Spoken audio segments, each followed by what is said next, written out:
Hello, greetings, salutations, and welcome into another Munstie's magical cardboard addiction hour of nerdiness. Whatever we call this, I don't fucking know. But we're here, and tonight is the night. Tonight is the night. I'm gonna share with you how not to make a commander deck. I'm very excited. I'm very excited. Hopefully the angles look well. You can see my Arizona. You can see my little snack for the nerdy stream. But before we get too invested, I do have to go live on TikTok. So give me but a valiant moment. Okay, so what do we do? Oh no, I don't want to. Oh, okay. Okay. So change of plans. We're gonna try to. Is this better? Listen, these angles are gonna be janky, just like everything else. Just like everything else, these angles are gonna be janky. TikTok, you can't fucking see nothing. What the fuck is going on here? You know what? Fuck it, we ball. Fuck it, we ball. Fuck it, we ball. We want to add Magic the Gathering. Can we add more stuff? Ah, yes, nerdy. Let's do nerdy. Nerd. You know what? Card games. Hell yeah. No, we want to do Magic the Gathering. You know what? Fuck it. We'll do card games. No, we'll do Magic the Gathering. Listen. Boom.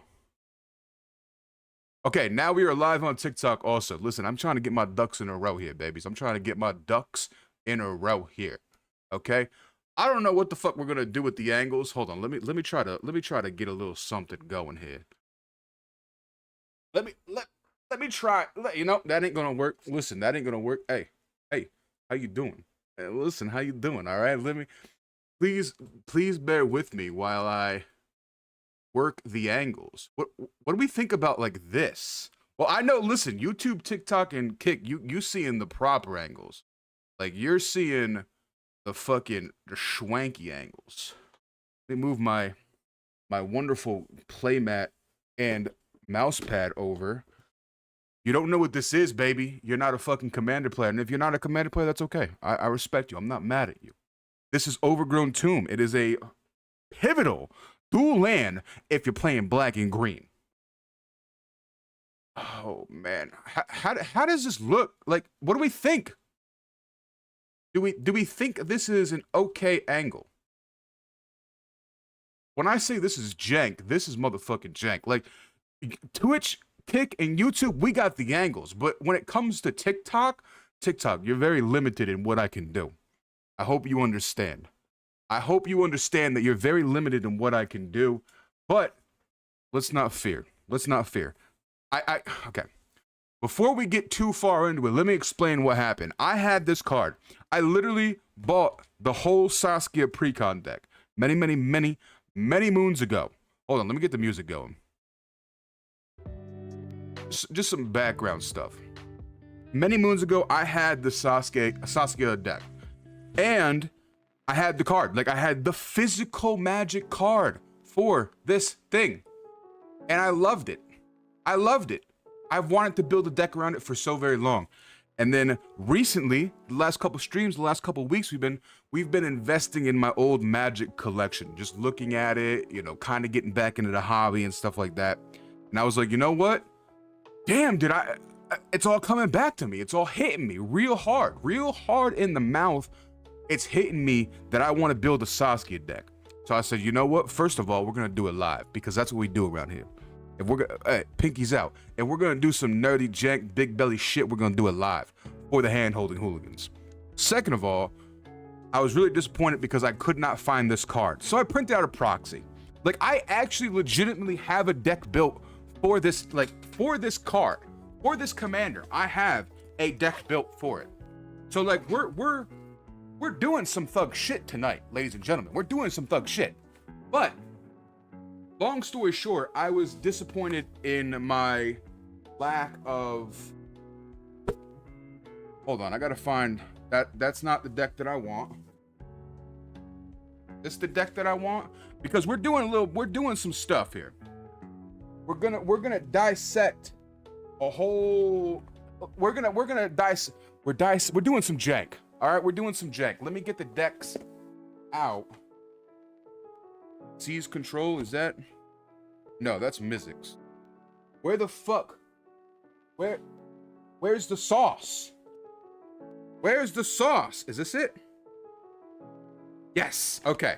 So I think this is the one deck. This is not anything right now. This is also not anything right now. I'm gonna put my magical bag of goodies right there. And then now we're gonna start fucking dissecting. Okay, hopefully my mic sounds good. Everything looks good on OBS. This is just a deck that I did not show, but it's just Freyvili, if you're curious. Guided by Nature, it's the Elf Commander deck. Really fucking good, really fun to play. This is sort of the deck I give people that, you know, want to play Commander, that really don't know how to play. Really good, so I'm gonna put that over there. Okay, let me see. Yes, this deck right here. This deck right here in this box was originally my Saskia deck. So we're gonna dissect this deck and we're gonna do a little bit of combination here. When I say this is, listen, the stream titles don't lie. I'm gonna show y'all how not to build a Commander deck. You want some jank, you want some stank, that's me. I'm gonna show you how to build some jank and stank in Commander. Will you win? Probably not. Will you make somebody really fucking pissed off? Abso-fucking-lutely. And I don't know about any of y'all, but that's how I love to play Commander. I'm not here to win. I'm here to make somebody pissed off. I'm going in with Monopoly mindset. I'm out for motherfucking blood. I want you to get so fucking mad that you're like, why do I play this game? Why am I friends with you? That's what I want. That's what I'm gonna teach you how to build today. Hopefully. But we are gonna take some of the pieces that are very mean from this Atraxa deck, and we're gonna put some pieces into this deck, and we're gonna make mwah, mwah, mwah, mwah, mwah, mwah, mwah. They're gonna kiss, and we're gonna make some jank Saskia deck. Before we start dissecting, first of all, we gotta push these out of the way. Let me part the fucking C's right here of cards, and pinkies out, baby. We gotta stay hydrated in this piece. Cheers to all you beautiful bad bitches, respectfully. Pinkies out. Secondly, what I want to do is I kind of want to breathe a little bit of what I want to do. TikTok, sorry about the views, the angles. There we go. What I want to do with Saskia. So Saskia is a black, red, green, and white commander. She costs 4, and she's a 3/4. That's pretty fucking good. That's pretty good. She got some donk on her for her 4 cost, and the color range. Oh, color range. If you're used to jank and stank and playing shit that makes people mad, these colors right here are real good for it. But that's not really like that. That's just extra sauce, right? Like the cake is already delicious. I'm licking my fingers clean. I'm licking the bowl clean. That's all just extra on the top. What really makes this cake delicious is her ability. Okay, so she comes out with vigilance and haste, and as Saskia the Unyielding enters the battlefield, choose a player. Okay, whenever a creature you control deals combat damage to a player, it deals that much damage to the chosen player. Do you know what that means?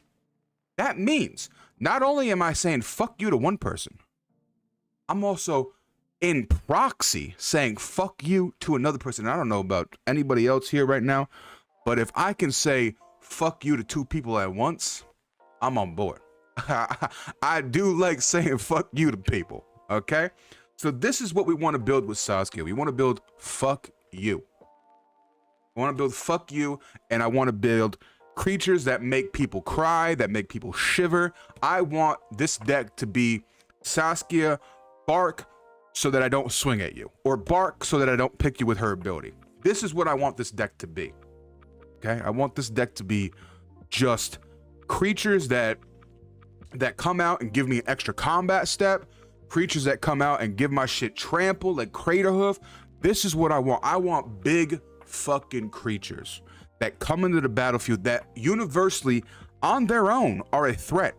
But if you mix in the elements of the first of all, the ability of Saskia, but if you mix in the elements of a little bit of Voltron, I'm talking like some equipment and making shit get infect and making shit big, trample, you know, that's what I'm cooking today.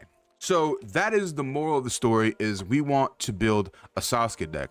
And on top of that, if you're in any of the chats, may it be Twitch, may it be TikTok, may it be YouTube, may it be fucking on Kick, and you're looking at me build these decks and you're like, damn, he should add this, by all means, shout out some cards. I will legitimately open up a notepad and I will put down cards to you know, for the potential of this deck. So like, not only am I building it with my own hands, I want the input of you guys and you know, kind of, you know, help me build this fuck you deck together. Not only is this my middle finger, but collectively, this is all of our middle fingers in Commander right now. So let's put this aside, because we already know there's some sauce in here, but there's some sauce in this motherfucking. Like, first of all, for the green part of it, we got to put fucking well, actually, no, that's not the Hydra I'm thinking about. That's not the Hydra I'm thinking about.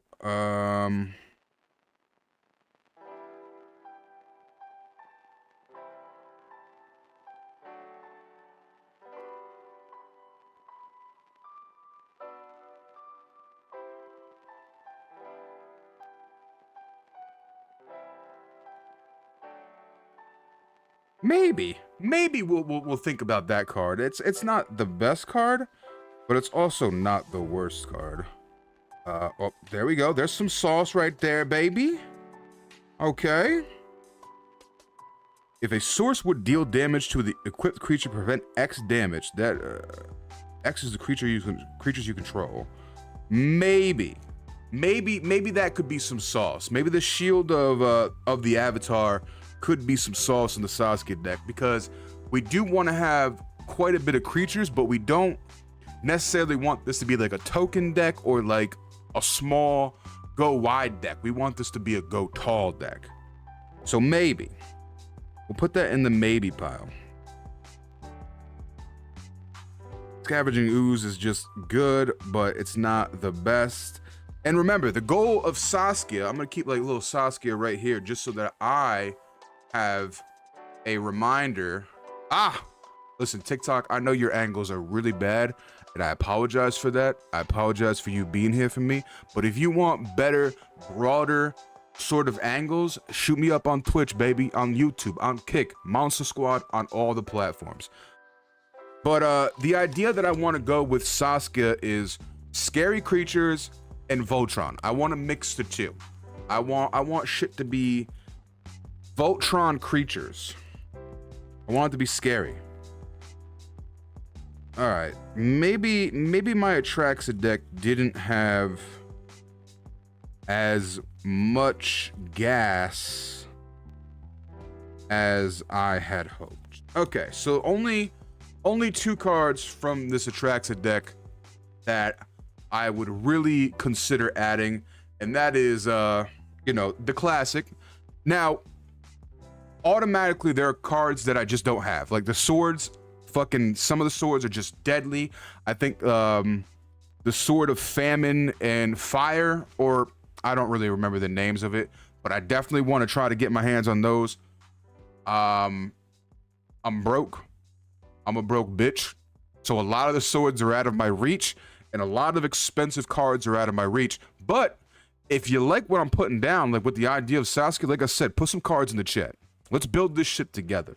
But we want to add a Darksteel Axe. It's a 1-drop enchantment. It's a 2-drop. It's a 2 cost to equipped, and it fucking gives us +2/+0, and this is indestructible. So it's just a good artifact to have on the field that is potentially scary from one creature to another, to another, to another, to another. Now, this is the card that I was kind of iffy about, right? Like, I can understand in like a token deck that this card would be good if you have like an Omnath deck, or like what is another deck that is very creature based, like something like Zendikar, the one that gives you plants every time you play a land. That one I can understand sort of having this, because not only are you defending the main body that's giving you the fuel. You know what? Now that I'm talking about it out loud, Shield of the Avatar, if you're going for a wide deck, is really good. It's a really good, equipment to have in the deck, but it's not fitting for what I'm trying to do with my Saskia. So right now, we have, humbly, but one card from my Atraxa deck that I wanted to add. Now, I should also note that all of these are pretty much out of the box precons. You know, the only two decks that I have really put like well, actually, you know what? I can say this confidently. The only deck that I have really put any sort of like real focus in is my Marin deck. Now, if you weren't here for the Marin stream, eventually there will be a follow-up stream where I play Marin. So don't be worried. When I say Marin and you're kind of, your mouth is wording a little bit and you're like, damn, I too like to play Marin Commander. I want to see what this big belly gentleman is building in his Marin deck. It will happen. One day.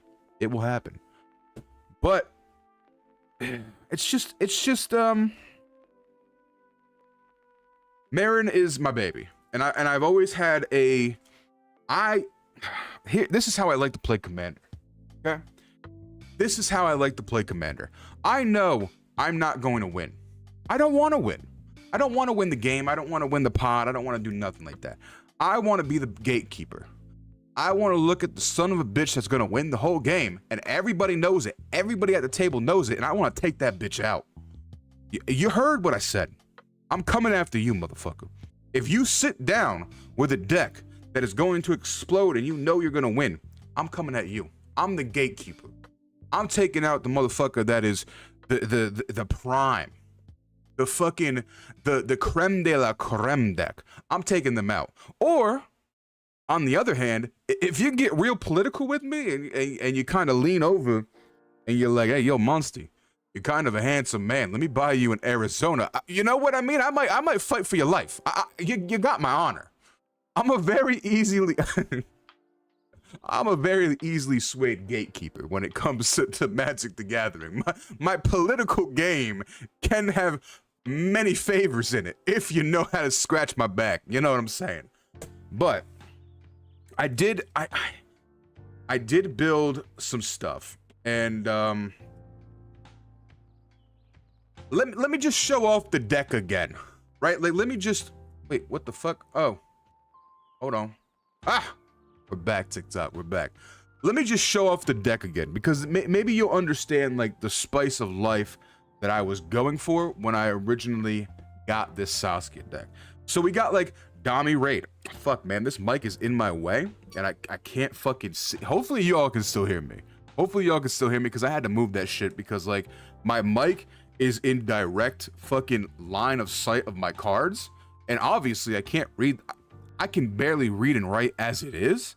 But like, how am I gonna fucking explain the card when I can't see the card? Anyway, we got Dami Raid, fucking Planeswalker, but like his ability is to just fuel fucking rage and creatures and stuff like that. His +1 is look at the top card of your library. If it's a creature card, you may reveal it and put it into your hand. That's just fucking gas. Like that's just fucking great for a +1. And then his -2 is target creature you control fights another target creature.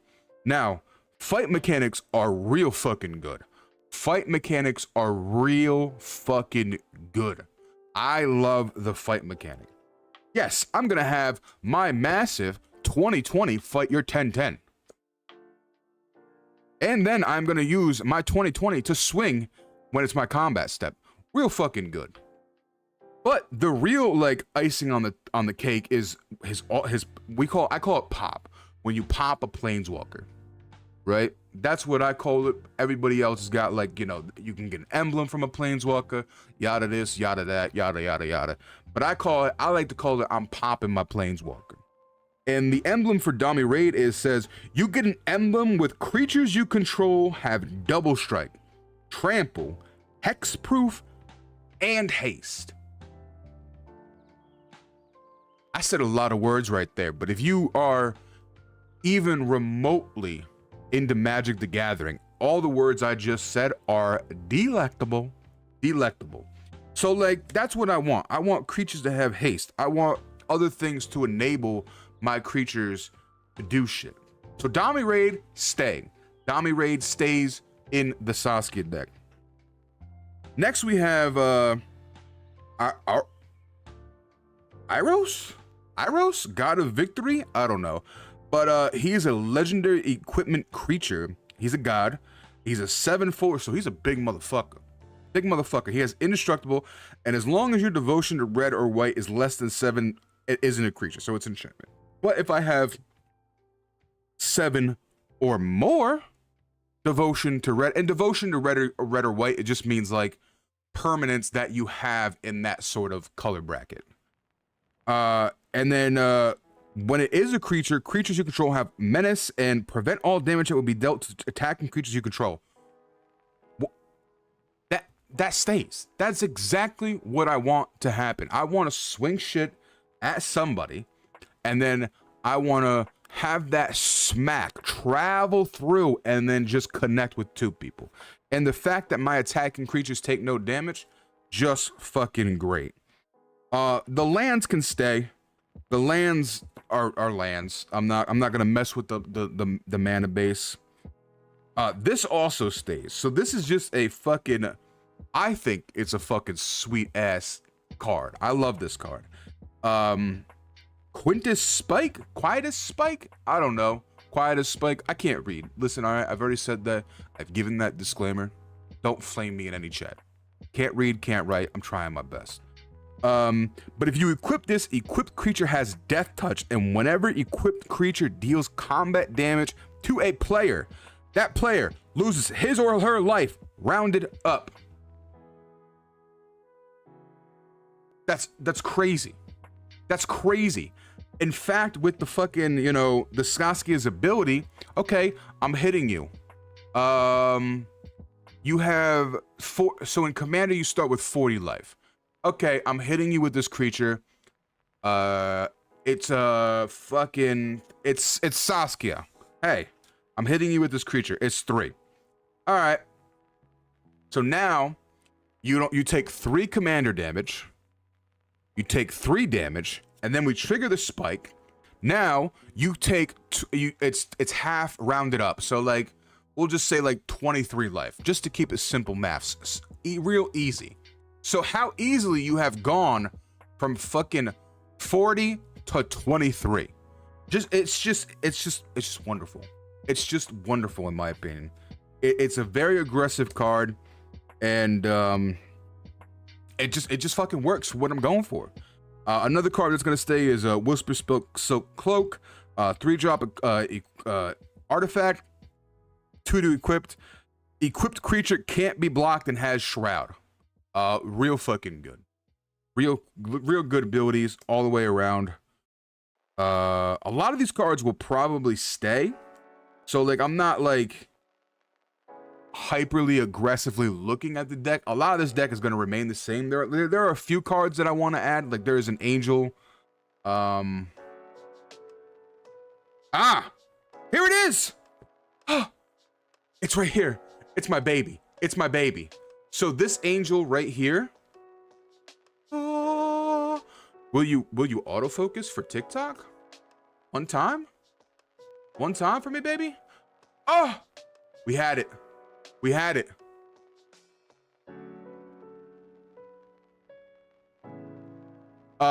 Doesn't trigger with Saskia though. I think so.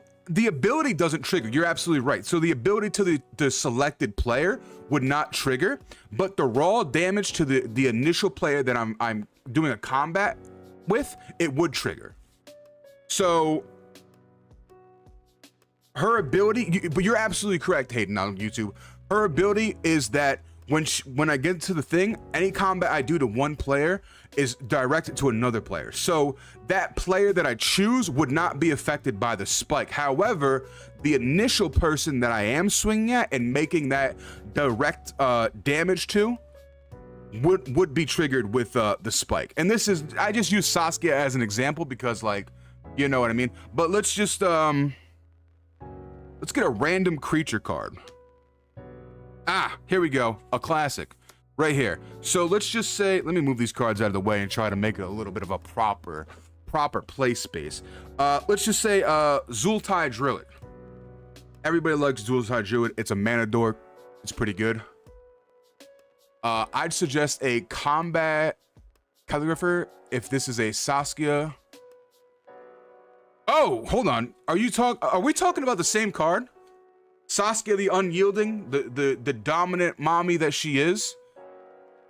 I just want to make sure because I've also want to say this. I've been out of Magic a very long time, so there might be other cards name this.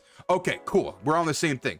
And this is what the fuck I want, ladies and gentlemen. Excuse my French. I love when people come in and like give me direction.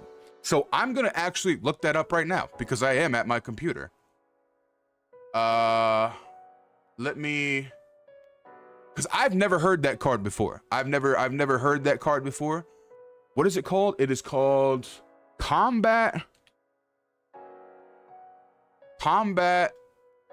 Why am I doing this? I can just copy and paste it. No, I can't.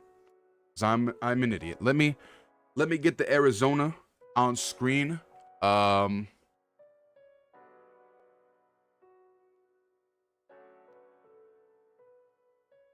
Ah, here we go. Okay. Ooh. Okay. It makes my your Nalia deck like turn 3. Oh, dude, let me see what this is. Hold on, TikTok. We're going on it. We're going on an adventure here. All right, what is this? So it's a 4-cost, it's a 3/3 flying bird cleric, flying. Inklings can't attack you or planeswalkers you control. Okay. Whenever a player attacks you or your opponent that attacking player creates a tap 2/1 white and black Inkling creature token with flying that's attacking that opponent. Okay. So I can definitely see where it would work in your deck. The kind of angle that I'm going with Saskia is I don't necessarily want to go wide. I want to go tall. So like I want to be like, how do I describe this?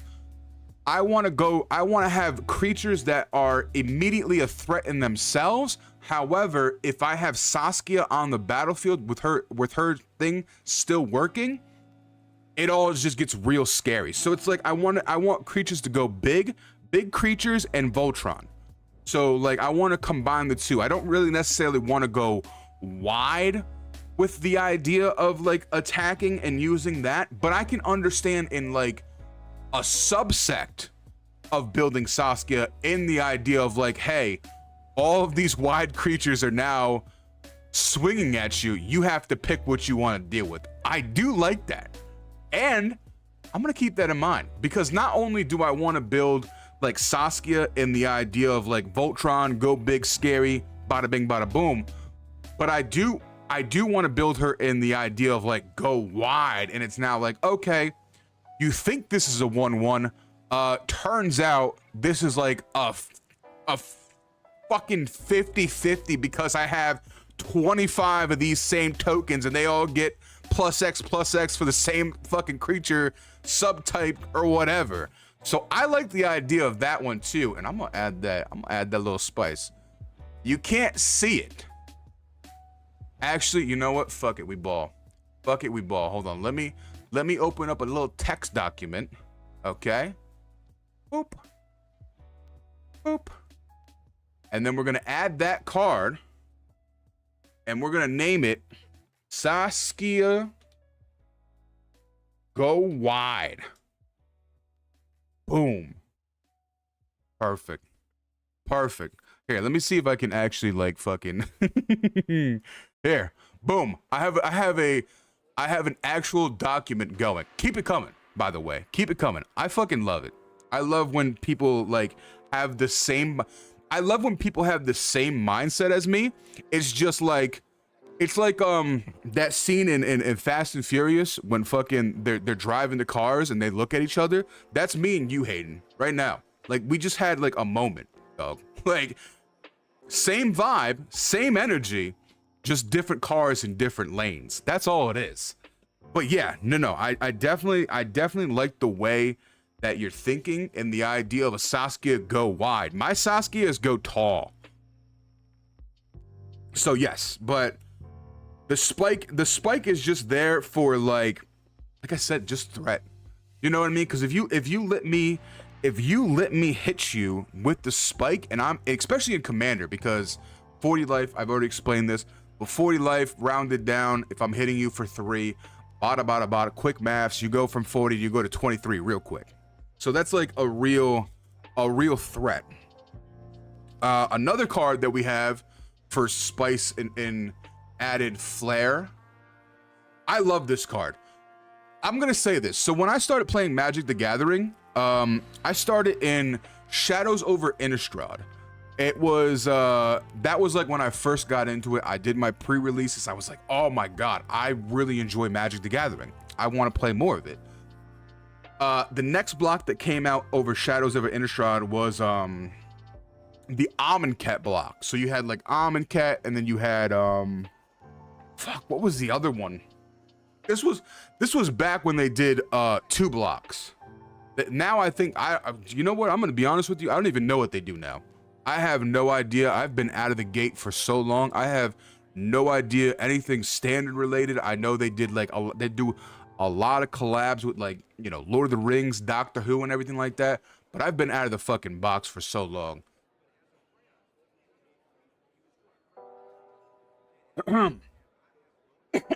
But anyway, back to the Amonkhet block. In that block, they introduced new gods and Nicobolas, and I really enjoyed the gods. I really enjoyed the gods and how they worked in every color.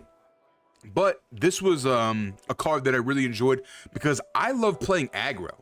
Like if I'm not playing green black, or you know, green red, or Boros, which is red white, or some flavor of those cards, I like playing very aggressive. I'm gonna hit you hard, I'm gonna hit you fast. Oop, you destroyed my creature. At GG's. You know what I mean? Like I like the idea of swinging in fast, swinging in hard, and swinging in super aggressively. And Samut, Voice of Dissent, is just, if I was still like heavily into, you know, the hobby and Commander and everything like that, I would love to build a I call it a Bobo deck. And if you're unfamiliar with what Bobo is, his name is Borobolas the Enraged. And pretty much what he does is, okay, he's a big ass fucking commander. He costs a lot. I think he costs like 8 or something like that. But he's a red and green colored commander, and you put him on the field and you just throw lands. That's literally what he's doing. He's throwing rocks and fucking trees at other people, and every time you discard a land, it does 3 damage to player, creature, whatever. I would love to put Samut in a Boro deck, not because I think it would be good, only because I think it would be funny. I think it would be funny to, you know, smack somebody with every land that I have in my hand and then swing in with Bobobo and be like, GG. And just have somebody shake my hand and be like, you know what? That is the first time that I've ever been killed by a Bobobo swinging in.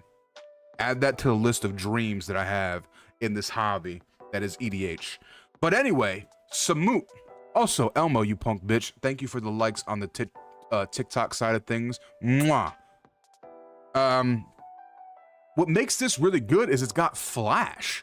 And I feel like flash is a very native green based effect, and for it to be on a creature card, I don't know. I think that's pretty funny. I think that's pretty fucking good. You know, it has flash, it has double strike, vigilance, haste. Come on.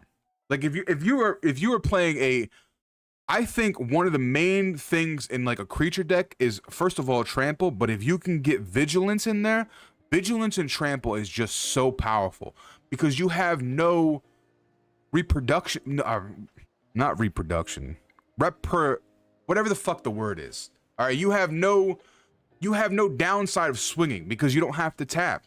You don't have to tap to, you know, to swing in. You can just be like, all right, I'm gonna swing. Oh, you're gonna swing at me? Well, I'm gonna block. There's no, oh, hey, your creature is tapped. You can't block with that creature. No, go fuck yourself.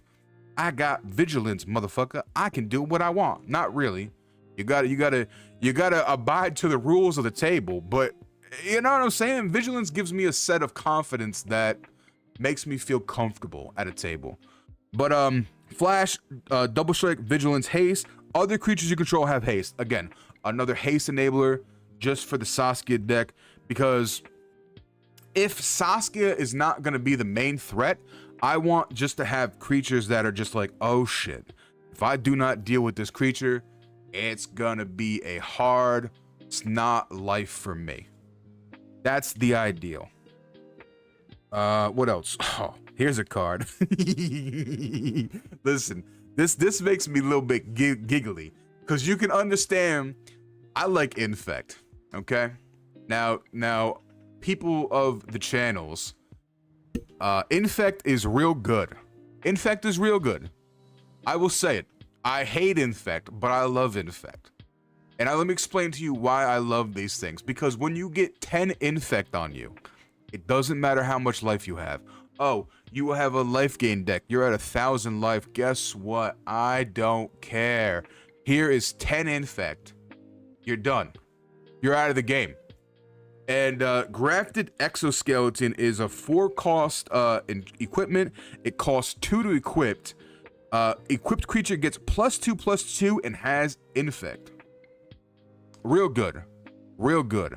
And Infect can also be a really good fucking counter to like Indestructible. Now, if you're a seasoned, you know, Magic player, you're not gonna block into an Infect creature. Especially if the creature is bigger than your creature, it's just not, it's not gonna work out in your favor. But if a creature with Infect hits another creature, essentially instead of just doing damage, it deals it in the form of -1/-1 counters. So let's just say, where's my prime example? I like to do examples. All right, cool. Zoltai Druid. With this equipped is now a 3/3. Okay, I'm gonna just swing in for fucking 3. Oh, I'm gonna block with my 2/2. Oh shit, thank you. It dies anyway. That's actually a really bad example, but you know what I'm trying to say. You know what I'm trying to put out there. You know what I'm trying to put out there. Really good card. Infect is just really powerful, and but whenever you unattach it from a permanent, sacrifice that permanent. So it's a risky endeavor. It's a risky endeavor if you put your love and your focus in the Phyrexians and what the Phyrexians are doing. Some shady dealings. Some shady dealings. That's just a mana dork. And like I said, a lot of these cards are already were in the deck, so they're probably gonna stay there. I mean, there we go. That's a good one that I added. Always Watching is also a fucking good one. I forgot like just how at the time invested I was in making this something. Can't go wrong with Lightning Bolt. Yeah, I mean, just a fucking, you know. Why did I put this? I think I need to put that in Marin. I need to put that in Marin. That's standard. Another that's I mean, I could see what I was going for. Fire Shrieker, okay.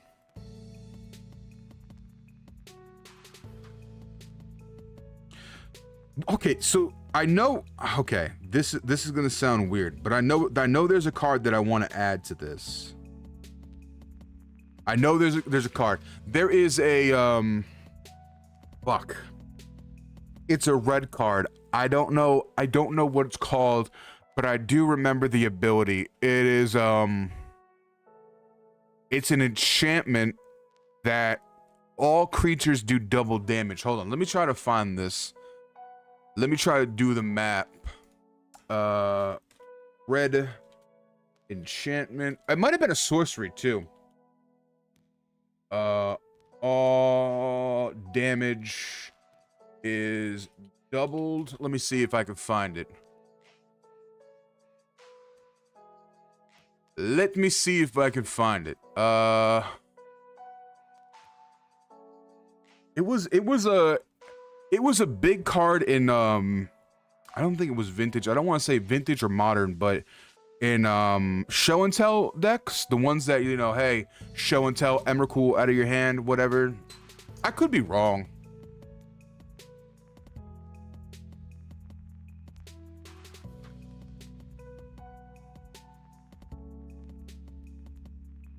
MTG. Let me see if I can find it. Let me go here.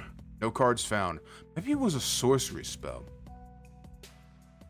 Sorcery?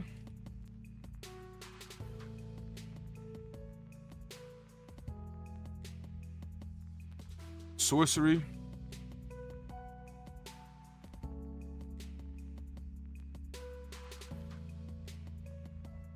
Ah! There it is. I think it was called Furnace of Wrath. Let me see. Furnace of Wrath was one of them. There it is. There it is.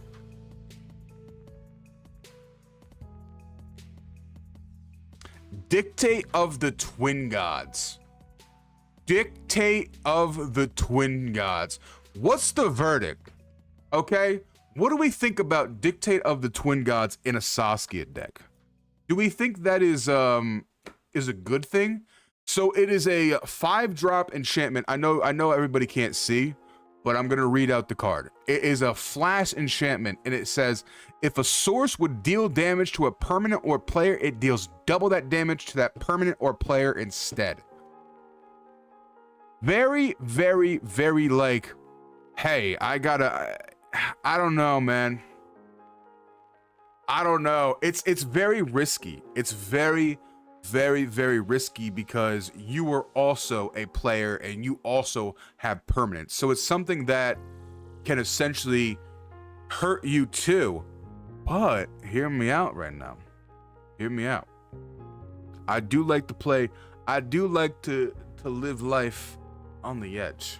Pinkies out. And I do like to build jank. So if I'm gonna hurt myself, I might as well hurt somebody else too. I'm leaning towards Dictate of the Twin Gods. I'm putting a little stank on it. I'm putting a little stank on it. Also, we're gonna have some snacks. It's very important. Very important no matter what you do. To first of all, stay hydrated. And second of all, get you some snacks. We're all trying our best and we're working hard, baby. So we gotta snack too. But Dictate of the Twin God, I'm gonna add that. I think that's a keeper. And what I'm trying to do with this Saskia deck, I think it's a keeper. Also, might I add, the deck that we build today, I'm gonna try my best. Okay? I'm sorry, I'm chewing gummy bears, but I don't want to be chewing in y'all ear. I really want to start playing Commander again, and I want to stream it too. So I have a friend that said he wouldn't be camera shy and he would be okay with showing his fingers and lending his sensual voice to the content, and he said he would play Commander with me. So I want to bring playing Commander to the table in these sort of formats. You know what I mean? I need to figure out how to do it, because it's difficult because I definitely do want to do it, you know, like I said, on Twitch, on YouTube, on Kick, and on TikTok. So there are some moving parts that I need to get going. But Dictator of the Twin God, I'm adding that. And I feel like I'm gonna add that in our little list that Hayden gave me. Fucking big blessings to Hayden. Gave me the idea for, because like that would also work in that variant of fucking Saskia too. In my humble opinion. We're gonna add that. Alright. So Dictator of the Twin Gods is definitely gonna be added to the deck. What are we doing here? So we got Fire Shrieker, equipped creature has double strike, just real good. I'm trying to give creatures that already, when they hit the battlefield, make you go, ooh. But like, I want equipment and you know, enchantments, spells, whatever it may be, to make you go, ooh, you know what I mean? I want that double shutter special. I want you to, like, I want to cast this card on its own. On its own, ladies and gentlemen, and have you be like, oh. But then you see, like, you gravitate away from what I just played and you look at everything else and you're like, oh my God, I could quite possibly die. Not only could I die, but the player that I named with Saskia could also die. I'm going for that. I really want to fucking, like, I want to Goku style fucking punch one person and then just have them evaporate in red mist, and my fist is still slow-mo moving towards the chosen player with Saskia. That's what I want. I want violence. I don't want politics. I don't want nobody to say, oh, well, this person's the threat, blah, blah, blah, blah. Saskia does not care. There will be no political chatter here. I will not help you take down this person. No. I am the threat. I am the violence. This is my authority. I am going to name somebody. I'm going to hit one person, and I'm going to also take it. I want to do a 2KO. 2 knockouts with one swing. That's really what I want to do. And this card right here, I don't know why I glanced over it the last time we looked at this deck, but this was the card I was talking about, right? Aurelia the War Leader. Oh, excuse me. She's a 6 cost and she's only a 3/4. But when I say this is my wife, this is one of my wives. Now I have many husbandos, many men that I love and that I adore and that I put a ring on, respectfully. But very few wives do I have, and this is one of them. Aurelia, if you are playing I wanna do shit in combat, Aurelia is the card you add in the colors that red or white, and Boros colors. Red or white, you need to add in Aurelia. She's a flying, vigilance, and haste, and whenever Aurelia the War Leader attacks for the first time each turn, untap all creatures you control. After this phase, there's an additional combat phase. Oh, while I'm thinking about it, because I think out loud.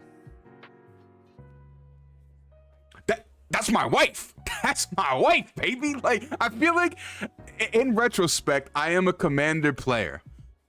And I like to play very aggressive decks. So when I say I'm swinging in, my wife and me are swanging in, baby. Like, we are swanging in.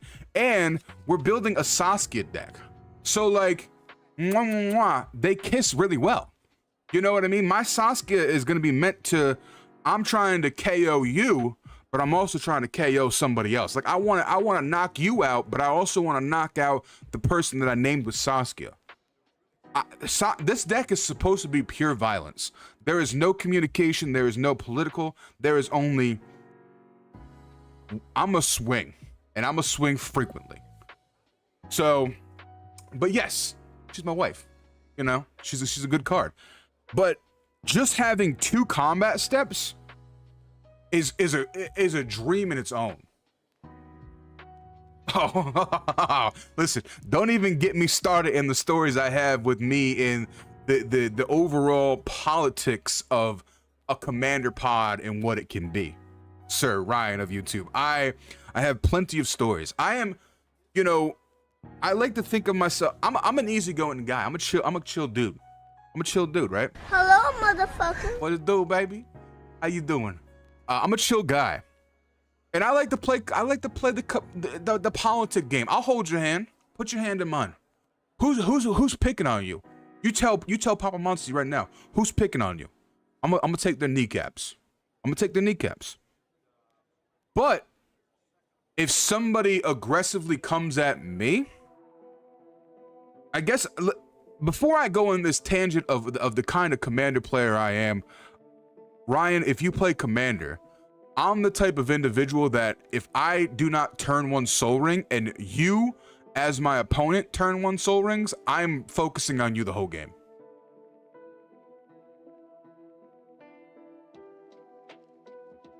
That's the type of player that I am. That's the type of player that I breathe into existence. Now, if you turn one soul ring and you look at me and you say, hey, listen, next turn, I'm gonna let you search for a land. We're back. We're married. We're kissing. We're fine. No hardship. But if you turn one soul ring and you rub it in my face and you use that soul ring to play another mana stone, I'm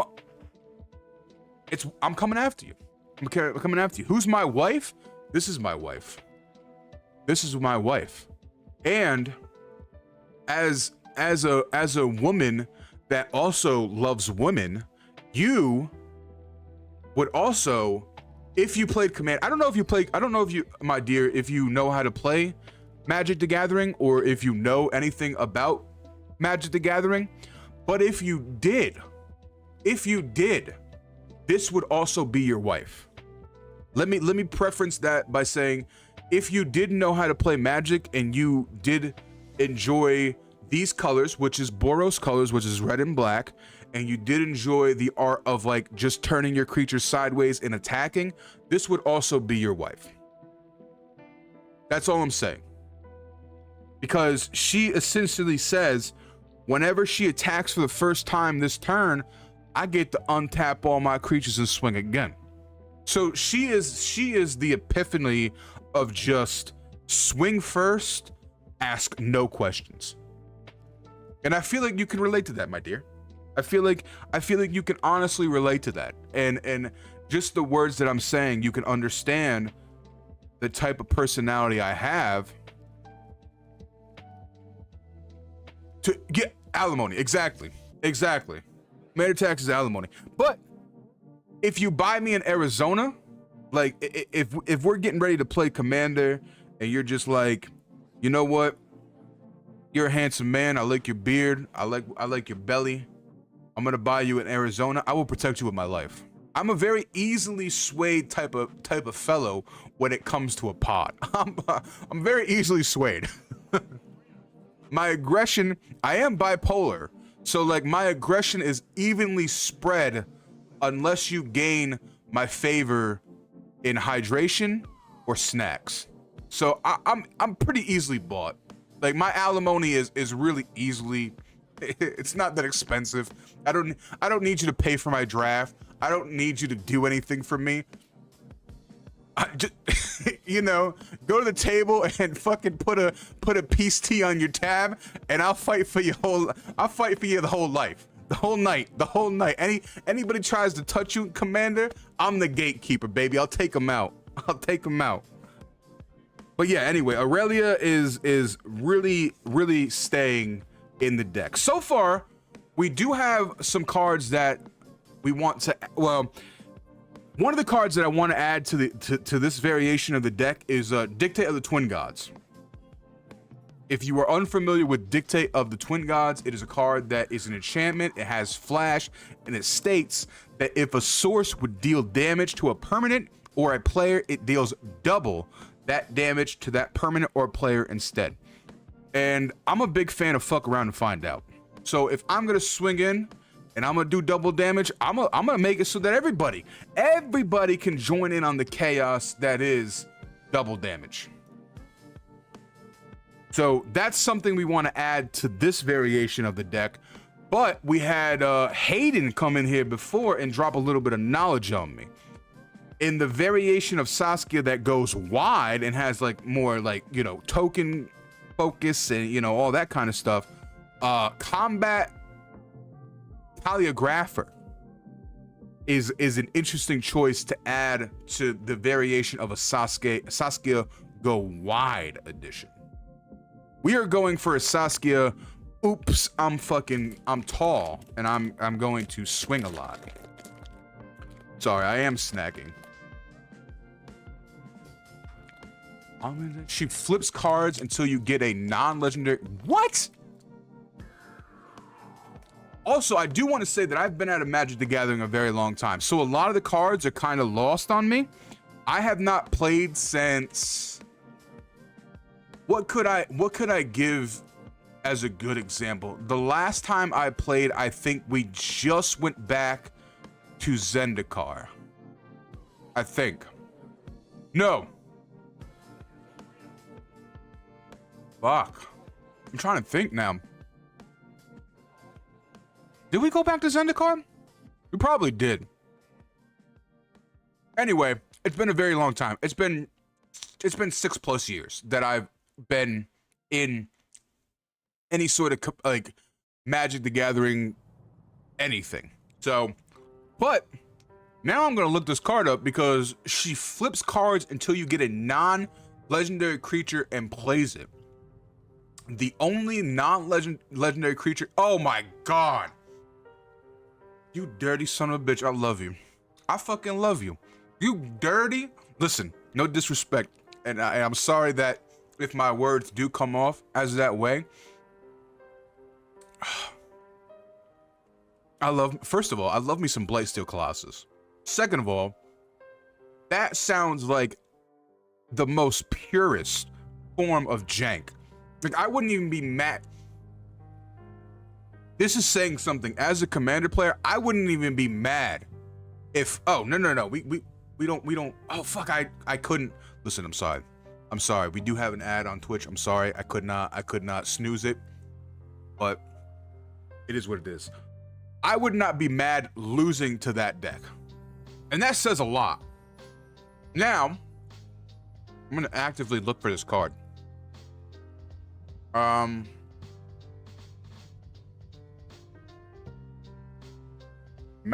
fuck me. Is this a new card? This sounds like something comes out of the Doctor Who deck.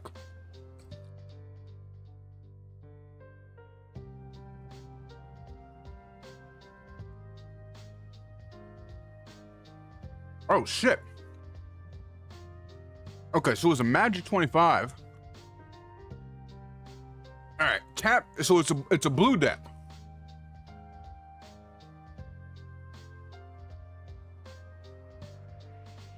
It is a blue deck. You know what? I respect it. Any blue player that is just playing straight, get to the point. Here's my Blightsteel Colossus. I respect. I have no disrespect in my tone when you're playing this deck. Now, if you were playing like blue, turn 2, I have what the fuck is the card that if you have it in your starting hand, you get to play it for free. It's a ley line. It's the blue ley line, the one that says you have you draw an extra card, and I think you get to have unlimited hand size. Ley line of Anticipation. I think that was the green variant. Now, if you're playing like Ley line of Anticipation BS, I might judge a little bit, but let me go back to some. Sacrifice another creature. Reveal cards from the top of your library until you reveal a non-legendary creature card. Put that card in the battlefield and the rest. Now, question. This is a follow-up question.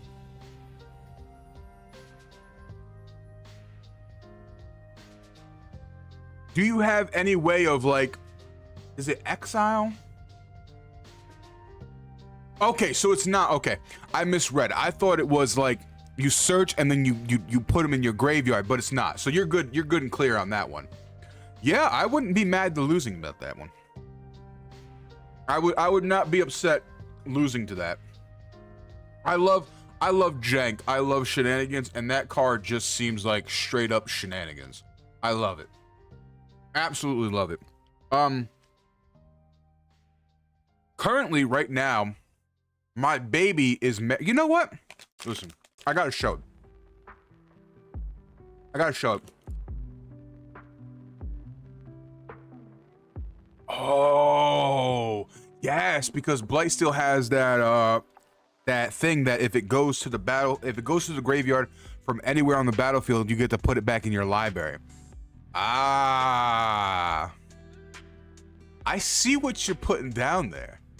I can visually see it in my head, but I'm a very like, I gotta see it like, and people hate playing with me because they're like, oh yeah, I'm gonna go infinite, and I'm like, well, no, you're not. You're gonna show me how you're gonna go infinite. Like, I need to visually see this. You're not gonna just tell me you're gonna go infinite, or I'm gaining infinite life, or I have infinite creatures, X amount of slivers, whatever.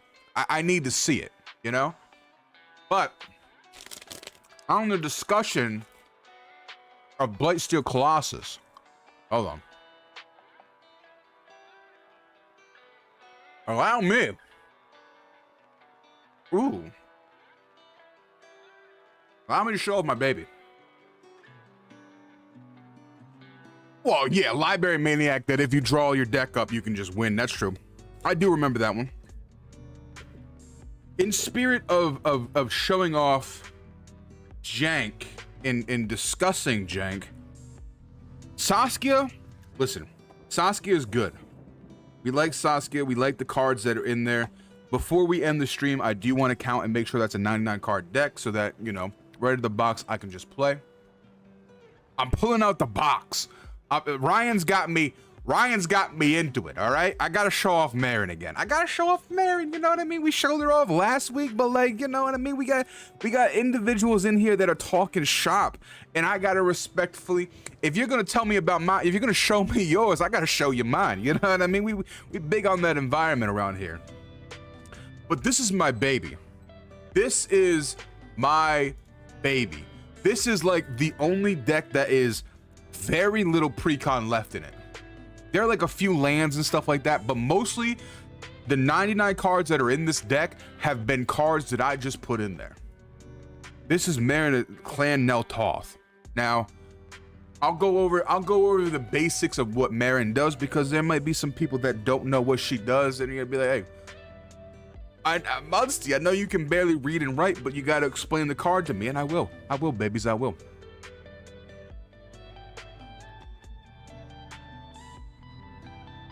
Marin is dirty. Get a faceless butcher. Hold on. Now you're saying cards that I don't even. Hold on.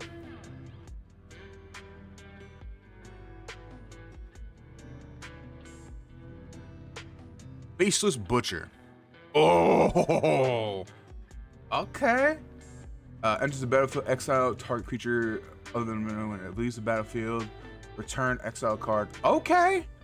I can see that. So this Marin deck is it's kind of all over the place. Is the best way to describe my Marin deck. It's not like I'm not focused on one thing. I'm not focused on another thing. I'm focused on just things in general.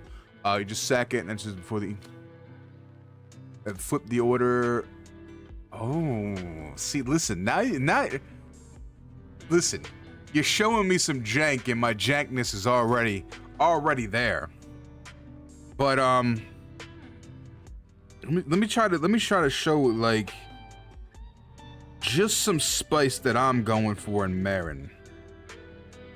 My Marin deck is, I'm playing shit that's just scary. Like I have Ulamog in my Marin deck.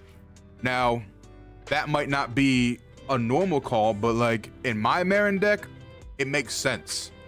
It makes sense. I got that. I've got hey, listen, I got my own Blightsteel Colossus, baby. You know what I'm saying? Of course, I have like Vorinclex, the Voice of Hunger. I've got Emrakul, the Promised End. I've got Ashnon's Altar, because, you know, why the fuck not? If you're playing Marin and you have cards that are low cost and you can sack them for mana, Why not? You know what I mean? What else? Just kind of spice, but like I have the standard stuff, like the stuff that are just like low cost, like Sacred Tribe Elder.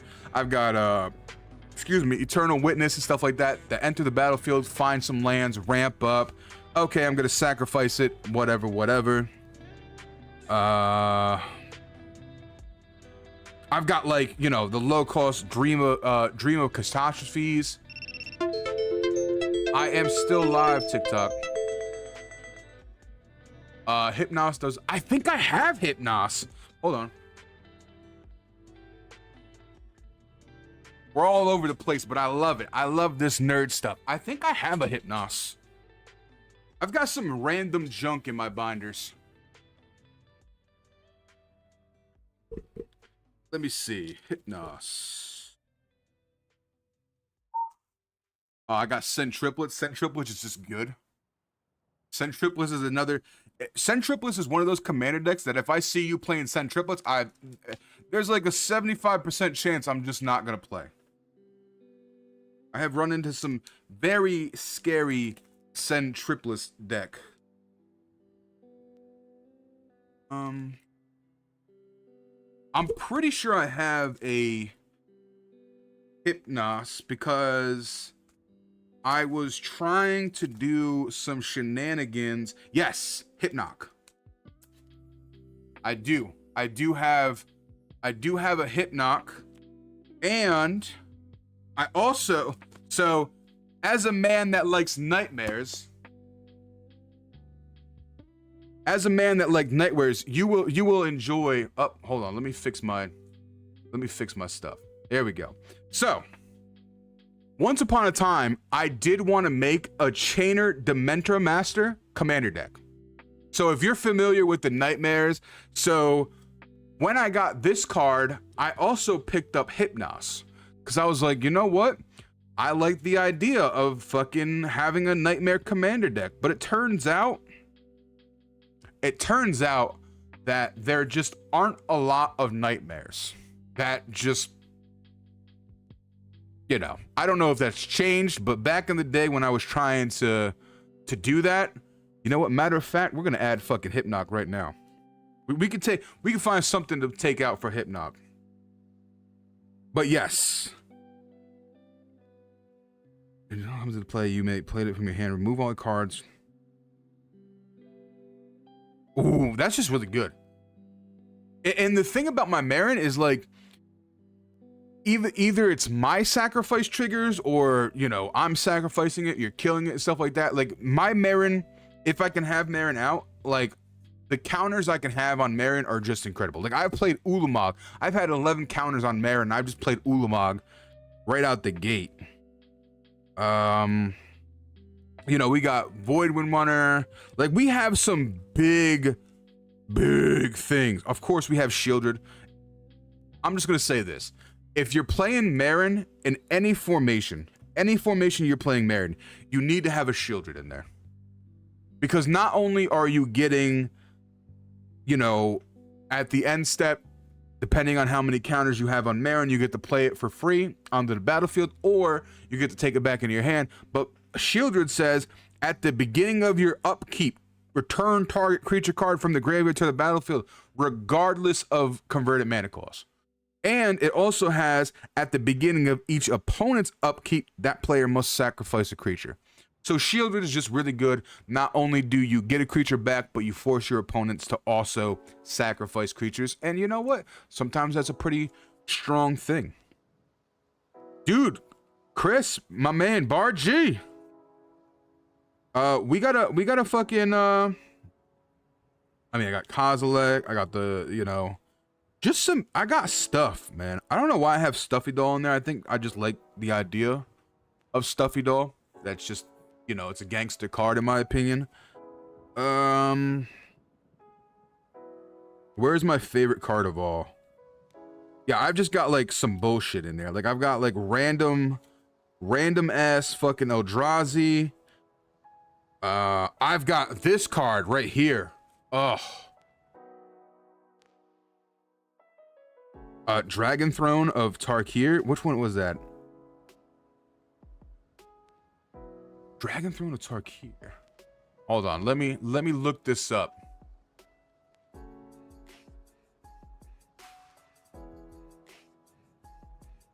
Dragon Throne of Tarkir.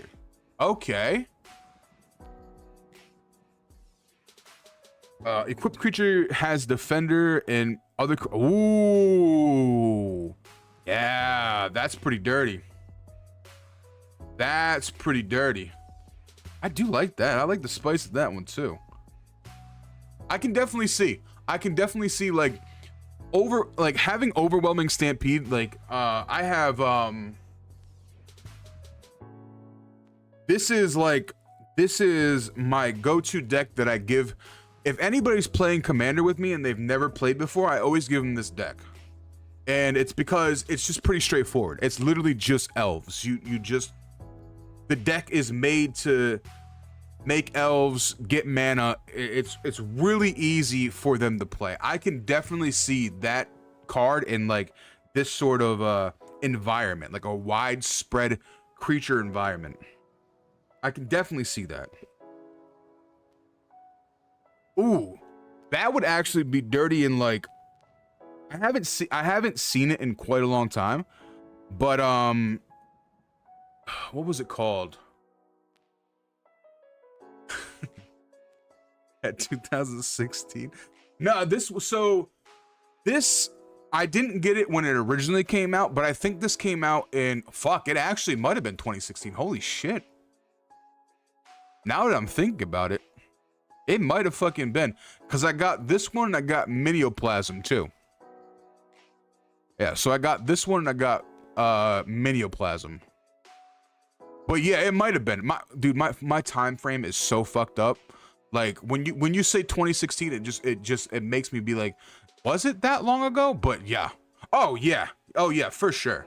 Yeah, these deck boxes are a dead giveaway. These no doubt, these are all like, you know, I got this one, and I think I got the Minioplasm one. It's in my backpack. It's in my backpack of goodies.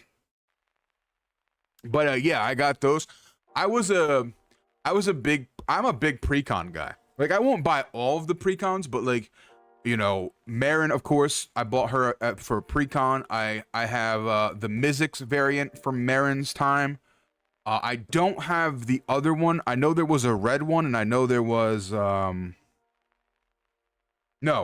I'm sorry. First block of commanders were solid colors. Were just like red, white, green, so on and so forth. And I think it was the Planeswalker variant. So you had Obnixilis, maybe? I don't know, but I know there was a red goblin commander, and he was a Planeswalker. That's all I know. I don't know the name of it, but I forgot what was the other two in the Marin block. It was Marin, it was Mizzix, it was somebody else. I don't remember. Fuck, man. I'm getting old. I'm getting fucking old. But I know the next block was it was 3 colored commanders, and there was there was a green, blue, black. I'm talking into the nether. Like, I can see the card in my head, but I can't describe it. What other shenanigans do we have just in my Marin deck? I have yet to show my favorite card. And I can say that this card is my favorite card in all of Magic, maybe. Reaper of the Abyss, Lord of the Void, Butcher. There it is. There it is. This card right here has won me many of games. Many of games. Spore Frog. There is, first of all, frogs are fucking cool. Nothing I could say could ever stop me from hating a Spore Frog. And Spore Frog and Marin is just Any creature that is low cost and has like a sack feature built into itself is so fucking good. It's so fucking good. Oh, I remember that card. So Orlos is the card with the dude. I think it's white, blue, and red. Is that the 3-drop? I'm not looking up right now. I'm just going off memory. I'm an old man. I'm going off memory. But it's a card where he's sitting in a chair. Let me see if I'm correct. Let me see if I'm correct. Let me see if I'm correct on any of that. On any of that, on any of that. Yes! There he is. There he is. Right here. The giant. It's eminence without the keyword. Got you, got you. At the beginning of your upkeep, you gain 2 life, and whenever you gain life, you may pay 1. If you do, draw a card, and each opponent loses 1 life.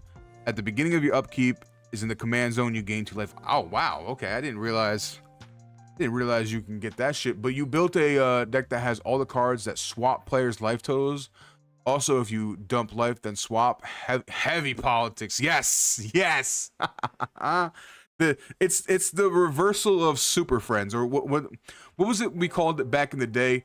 We called it Super Hug, something like that. Group Hug. That's what we called it. We called decks like that Group Hug. Any deck that was like even slightly political that said, okay, well, you can draw a card, but like, you know, it's also going to benefit me. We called them Group Hug decks. We love Group Hug. We love Group Hug. We love Group Hug decks around here. We love Group Hug decks around here. Until Group Hug decks are like, you know, no longer do they need to hug anybody else. They're just going to win.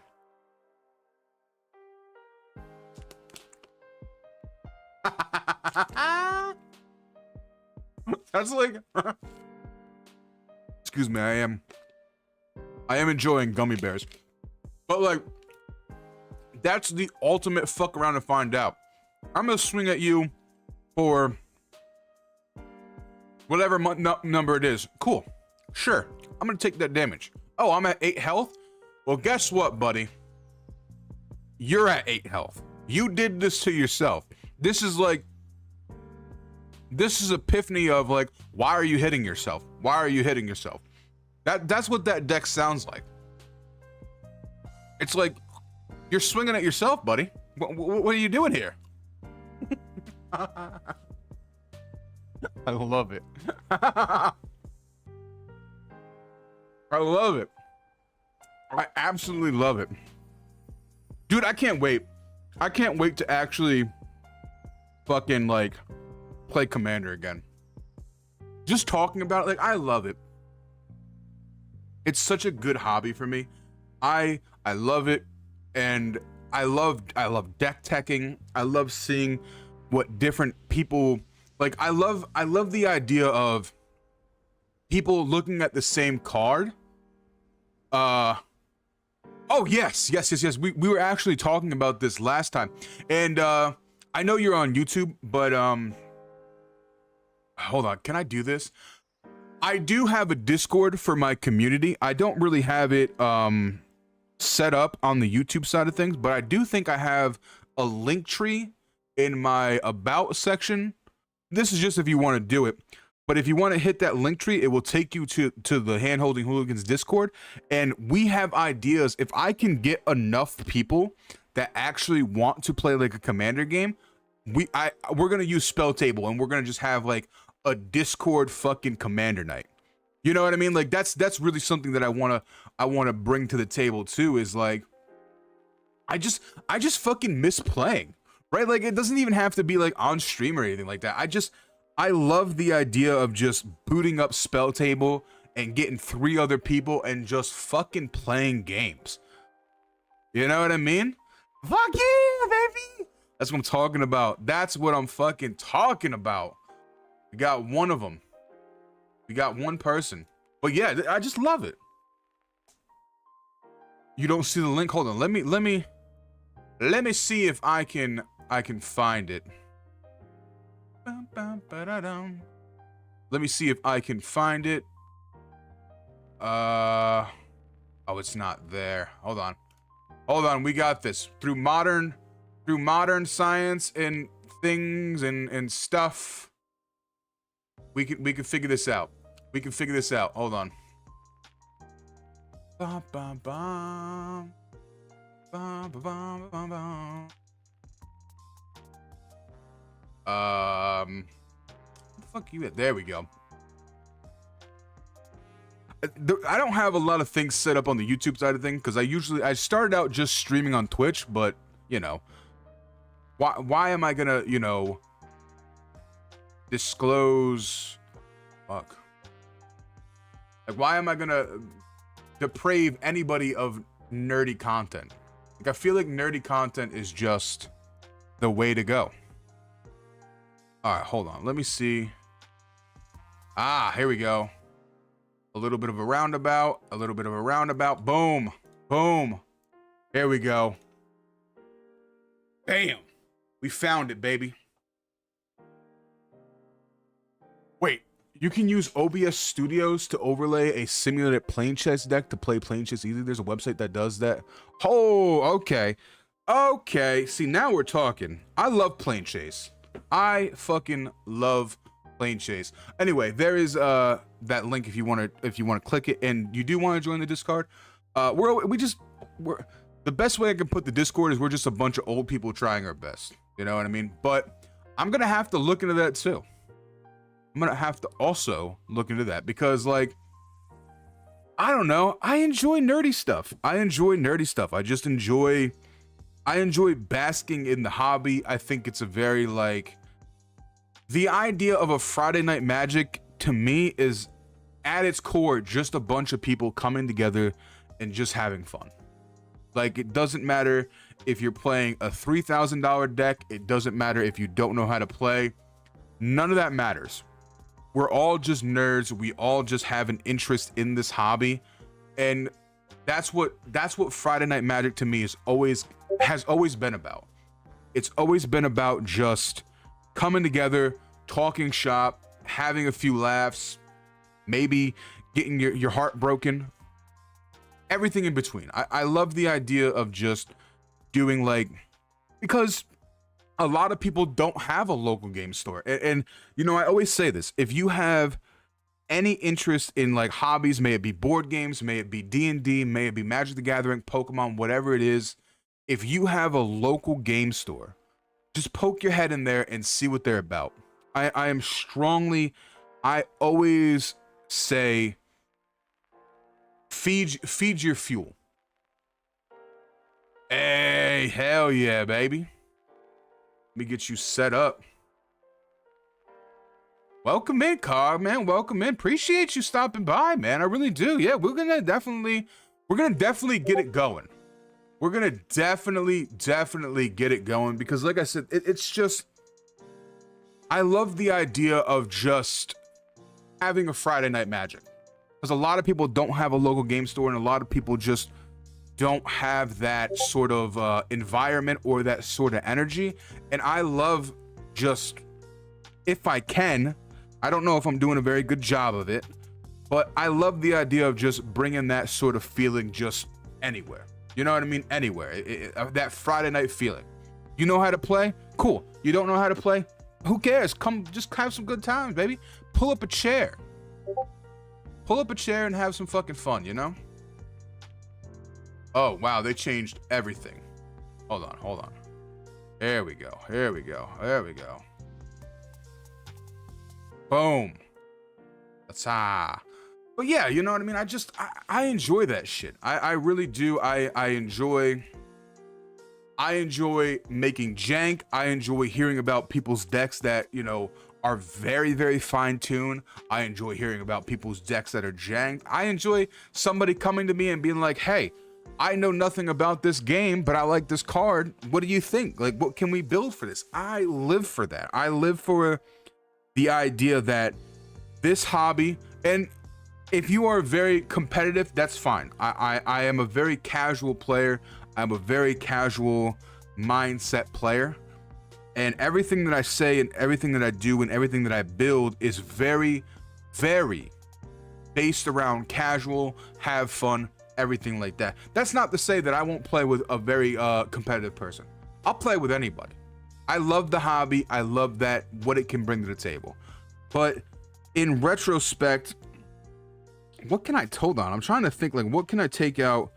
I'm trying to speak, but I'm also trying to like think about what I can take out just like off the fly of the Marin deck that I really don't care about. And I think it's the Vivian's Archbow. I think we're gonna take Vivian's Archbow out. And we're gonna put Hypnoc in there. Boom. Beautiful. Oh, beautiful.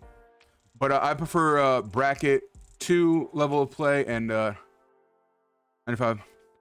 Yeah, and that's perfectly fine. You know what I mean? Like I've played against all sorts of brackets. I've played against people that are literally turn 1, they're gonna win the game. And you know, I used to work for a game store, and one of the things that I really stressed about doing, especially because we had such a wide range of players and we had such a wide, you know, range of people, interests and skill level and stuff like that. I always wanted to make sure that the people that had those expensive decks that were very polished and ready to go played against other people of the same caliber. Because even though I'm not competitive, I still respect everybody's will to play. And I want you to play against other people of the same skill and the same deck brackets and the same, you know, everything. Because at the end of the day, like, it's not fun for somebody that has this expensive, powerful deck to go against somebody that has a precon. It's not. I would like to think that it's not fun. And you know, one of the things that I've always taken away from, you know, sort of my time working at the game store, and that's something that I'm very proud of that I did, was I was always trying to make sure that people, when they sat down at the table, they had other people to enjoy their time with. You know what I mean? No matter your skill bracket, no matter this, no matter that, I want you to play and have fun. That's it. That's really what I like. And really what I miss the most, right? Like I enjoy the heck out of teaching people how to play. I enjoy the heck out of seeing people play and you know, growing and becoming more and you know, starting at commander and being like, oh, I really enjoy this game. I really fucking, you know, I enjoy this game. I want to play standard. Oh, I want to play modern. Oh, maybe I want to, you know, dip my toes into vintage or limited or whatever it is. Like, my goal at the end of the day is, if you sit down and you play with me, is just to have fun. Sure, you might beat me turn 2. I don't give a hell. I don't give a hoot. I don't give a holler. I do not mind, as long as you had fun doing it. You know, because I faced decks that win turn 1. I faced decks that on turn 3 they have like fucking 20 fucking zombies that are indestructible and, you know, blah blah blah blah blah blah. I've had the privilege of enjoying so many different decks from so many different people, and it's really given me a good foundation to be able to take what I've learned and just, you know, put it in practice, you know? Is Runetail Kitsumi Ascendant. Turns into an enchantment and prevents all damage to your creatures. Very underrated. Listen, Ryan, you can't. That kind of jank is forbidden. No, I'm just kidding. That sounds interesting. I've never really been, and this is like a fault of my own, right? My knowledge of Magic is very aggressive based. It's very, you know, creature heavy. It's not, I don't really have a knowledge of like the flicker effects and, you know, all of the very interesting categories that can be made. Perfect example. In my binder, I have Ascend triplets and I have a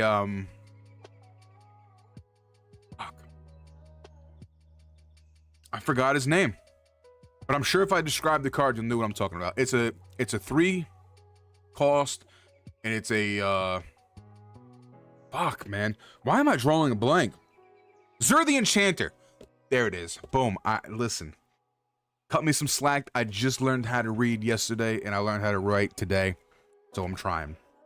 But Zur the Enchanter. I have a Send Triplets and a Zur the Enchanter in my binder because they interest me. What they can do, the versatility they have as a commander just fucking interests me. Now, will I ever build anything around them? Probably not. The chances of me building anything with them is very slim. But will I hold on to them for the rest of my time playing Magic and whatever factor that may be? Absolutely. Simply because I love deck teching. I love deck teching. I love looking at cards and being like, okay, this is something we can build, but we don't have to focus on this. We can also have this subsect. I love that shit. No matter what card game it is, if it's Magic, it's Pokemon, whatever it is, I love deck teching.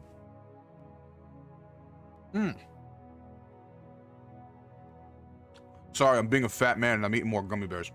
Love it. Biggest draw to deck teching is that. But listen, I feel so bad.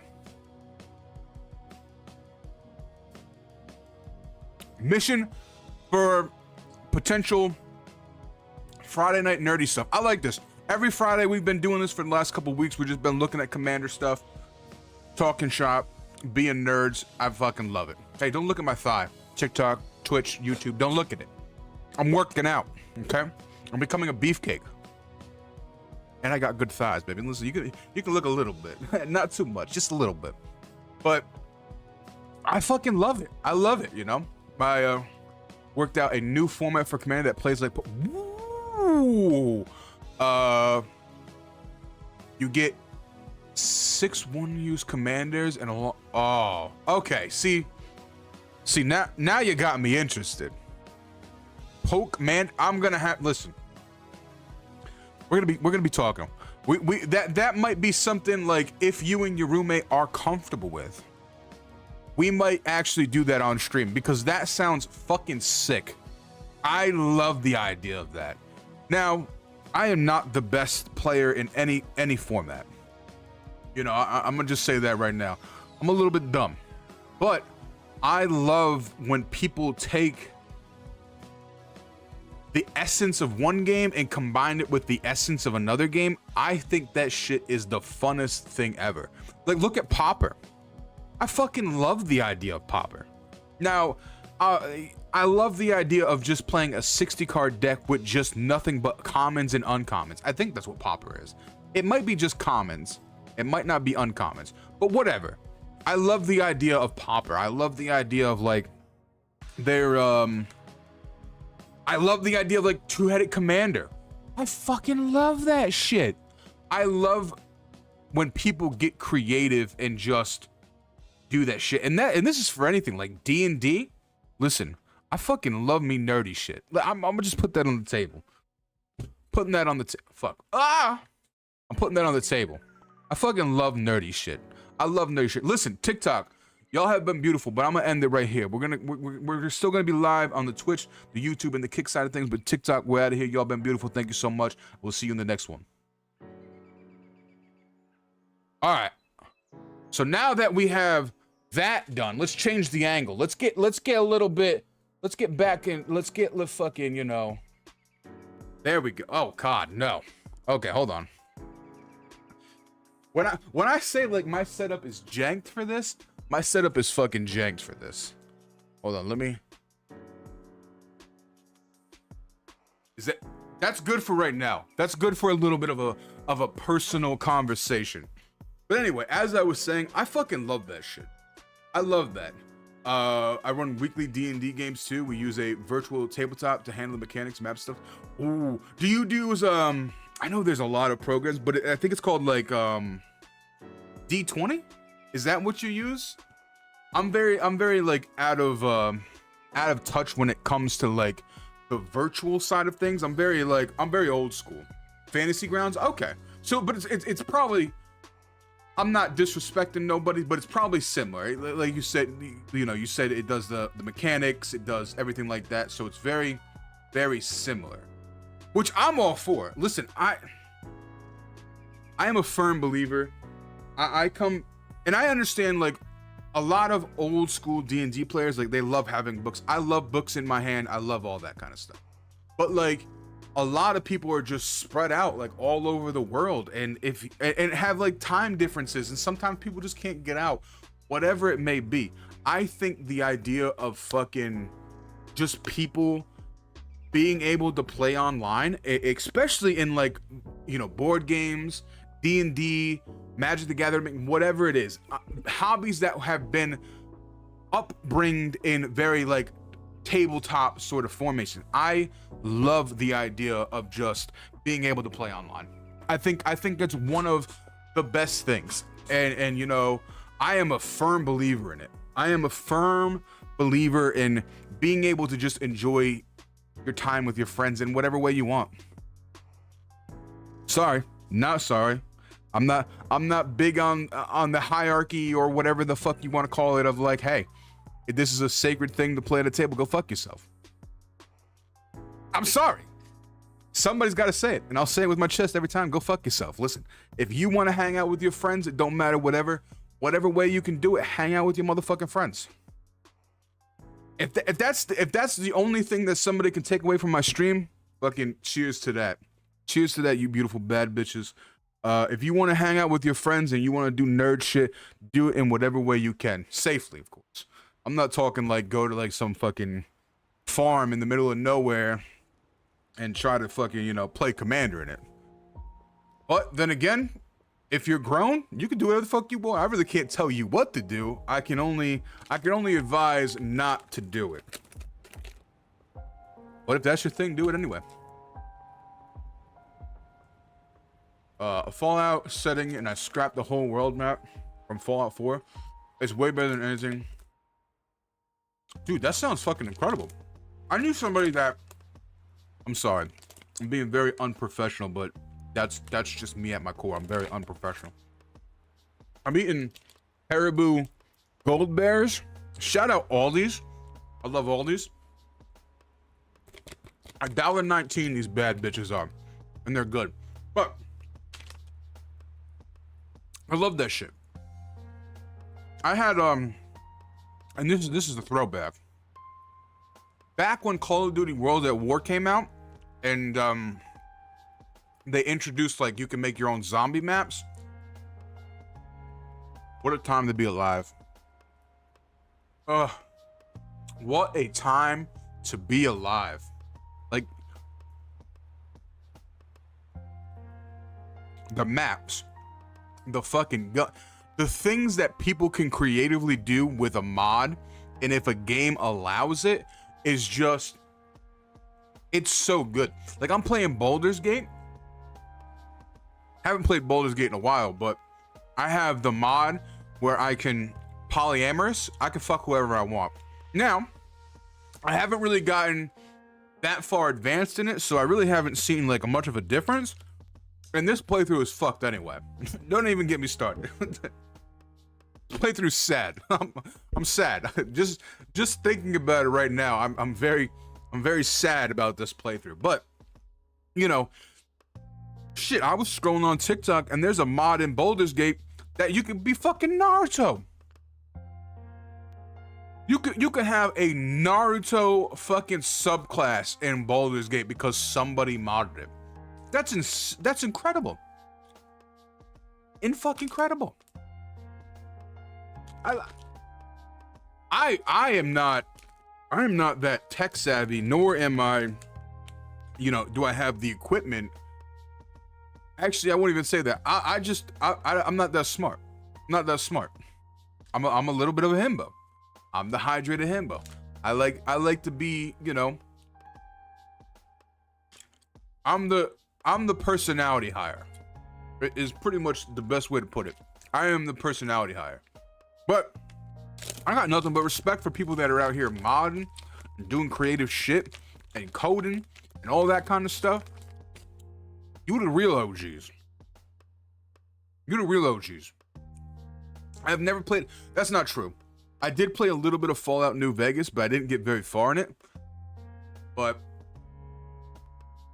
ever since watching the Fallout series on Amazon, it's gotten me very interested in the Fallout games. Let me just say that. And Fallout 4 has always been, no matter the conversation, has always been what people say to start with, is Fallout 4. So, potentially there will be a Fallout 4, I did, however, recently get Witcher 3 and all of the DLCs when they had the big CD Projekt Red sale. And I got those shits for like $11. So, you better bet your motherfucking, your beautiful bitches that we gonna be playing Witcher 3. We're gonna be having a playthrough of Witcher 3 on in the Hand-Holding Hooligans. But listen, I'm an old man. It's 10 o'clock. I gotta go. But before I go, let me look at this stuff. Experience of multiverse. Let me go. Boom. Ooh. Huh? Hell yeah, baby. Love it. So this is for something that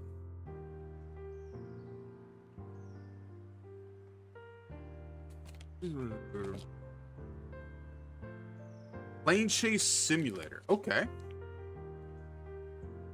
Throw out my bag real quick. I will have to look more into that. I'm gonna keep that up.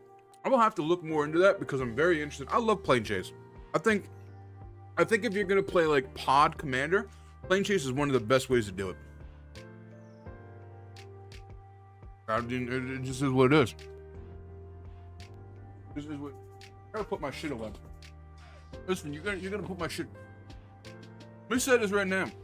Any hobby that you do, it don't matter if it's cooking, Magic the Gathering, sewing. It doesn't matter. None of that shit. Very important. If you make a mess with your hobby, you put that shit away. Don't put it off until tomorrow. Put your shit away. Sorry, I just had to say that. Because it's very, very important to me. You know what I mean? You gotta push it.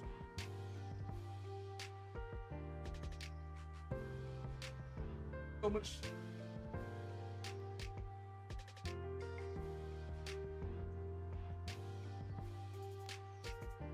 Okay. Got it. All right, so this stays out. This can go back. This stays out because those are playable decks. These are playable. Oh shit, my bad. I'm fucking everywhere. So those are playable decks. They stay out. This stays out. This gets zipped up. Perfect. Ha ha. Perfect. Absolutely perfect. Now, I can put this. Put that over there. Yes, sir. Yes, sir. Put that right there. This over here. And we're all cleaned up. That's also very important to me. All right, let me see. Before we go, sorry. I have listen, I gotta clean up. Let me see. Oh, this is the screenshot of your D&D campaign? Oh, this is dope. Whoa. Wait. Damn. This is the type of shit that I'm talking about. Dude, listen, Cog, I'm gonna hit you up on Discord because I want to know what your D&D campaign is about. I love that shit too. I love world building. As much as I love deck talking, I love fucking world building. Let me tell you, before we go, I love nerdy shit. Leave me alone. I love talking about nerdy shit. I was playing in a campaign that my roommate was DMing, and one of my characters was, and I say one of them because how I'm standing on this hill. Maddox the Mead, chef's kiss. The way you died was fantastic. But the character's name was Maddox of the Mead. And he was a fighter, but he subclassed as cleric. I think I actually still have the character sheet that I used. But anyway, regardless, Maddox of the Mead was himbo to the T. Big, I like to drink. I pick things up, I put them down. Bada, bada, bada, bada, bada. Very, if you're familiar, he was based off of Braum from League of Legends, and just was so fun to play. But in that campaign, Maddox of the Mead, and one of the points in the session, he wanted to talk to these dragons, and to give a little bit of more context, because it's kind of needed for where I'm going to. Maddox of the Mead has met these dragons before, so when he went back to this place, his running joke was, "Ha ha ha! I've seen the dragons twice, and I've survived this place twice." When the lore of the place was, hey, you hardly ever get to see this place. So that was the running joke of Maddox of the Mead. And in that point, he was like, listen, I want to go see the dragons. I'm going to make this 3. I want to see the dragons 3 times. That's what he kept telling the group and stuff like that. And they were like, no, Maddox, dude, we got to go do some other shit. And Maddox was like, nah, man, listen, I need to see these dragons. Anyway, found the dragons. And we had another character in the campaign. Name was Meat and Potatoes. Meat and Potatoes was our cook. And out of all the things that Maddox could have done with the dragons and the information that he probably could have gotten, whatever. Do you want to know what he got from the dragons? He got a fucking mithril waffle maker for Meat and Potatoes from these fucking old, powerful fucking dragons. He looked them in the eye and he said, yada, yada, yada, spells, don't care. Do you have a mithril? Do you have a mithril waffle maker? And the dragons are like, what? He's like, listen, don't ask. Do you have? It was just a great time to play, and I love it. I love it. But further down in the sessions, he got possessed by like this. I don't know what it was. It was like a dark passenger. It's pretty much what it was. It didn't affect anything. It was just like a dark passenger that had like knowledge, and sometimes would kind of take the driver's seat, and I would have to like speak in a more prophetic tongue, a more chaotic tongue. And one time in the campaign, the voice took hold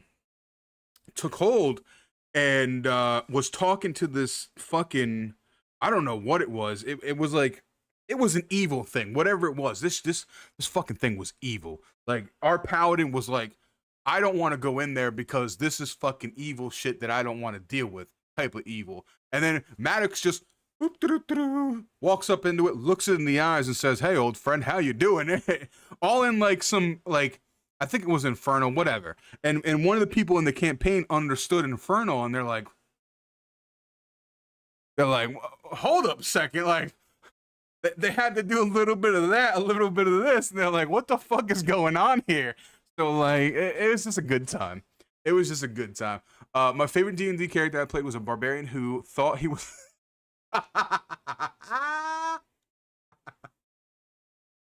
Yes, the old classic Intimidate. Did you cast this fireball? Did I? I love it. Who physically emoted his spells like a chokehold for sleep and punch. That's great. I love it. Maddox of the Mead was one of my favorites. That's very similar to what you expressed earlier on in my my D&D campaign and my D&D knowledge. A friend of mine had a campaign, and I played a barbarian Underdwarf. I forgot what they're called, but he was a dwarf from the Underdark, and he had a sword or an axe that was possessed, was very clearly evil. Like, I'm talking like this axe was fucking like, if you didn't feed it blood, like it was talking to him and shit like that. Classic fucking possessed weapon, all that kind of stuff. And the characters, he was always naked too. Like I'm talking like just straight up. Like he was just naked and he would walk around, he'd talk to his axe and shit like that. It was so fucking fun. But they were in like a spider cave or whatever. And one of these big spiders came up and the group is all like, "What are we gonna do? What are we gonna do?" I looked at the DM and I said, "Listen, this is what I want to do. My character is going to run at this spider naked, slam his axe into the eyes of the spider, and ride it down."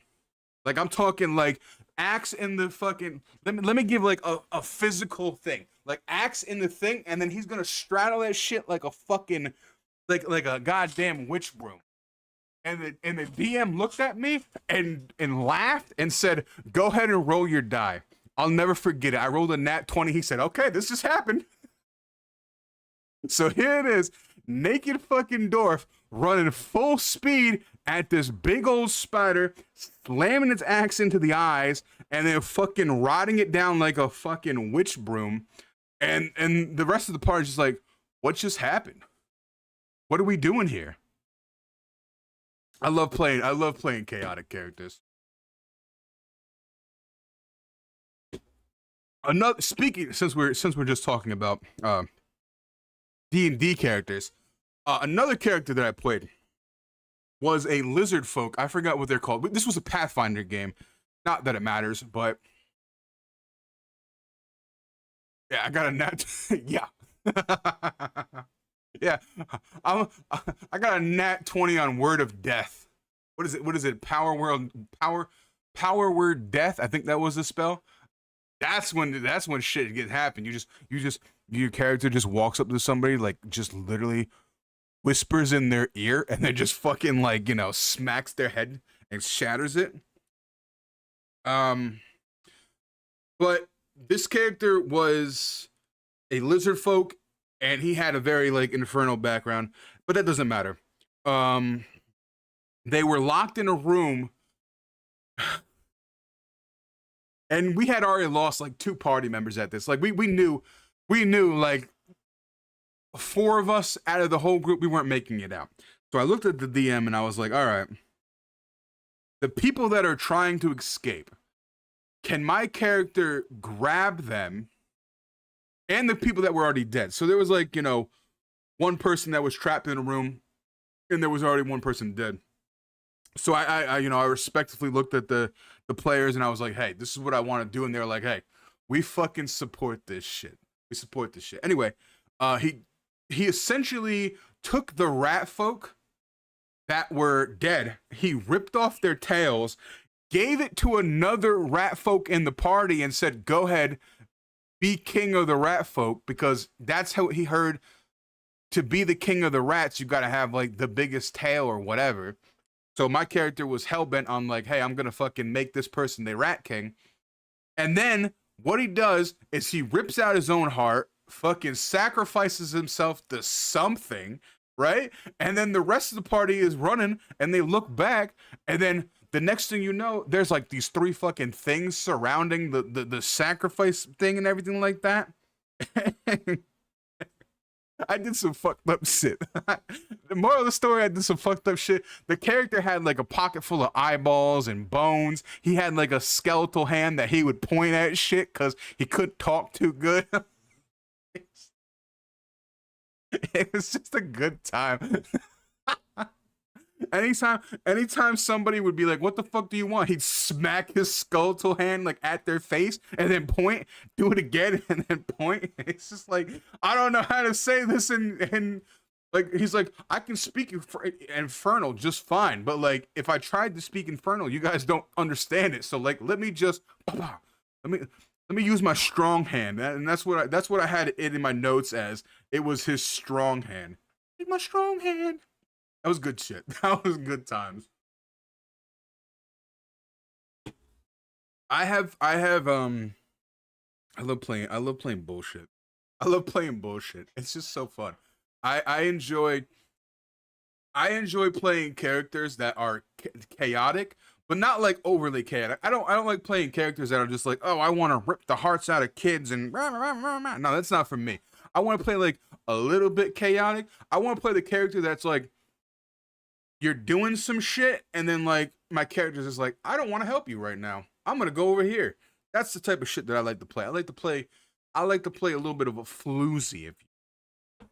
Anyway, great fucking time. I love that. I love world building, and one of the things that I was working on. This was a long time ago. I was actually working on my own campaign. Like I you know, Maddox the Mead has run its course and stuff like that. I was looking at because I love Maddox the Mead and I love the story and I love like where he was going. I tried to transition him into like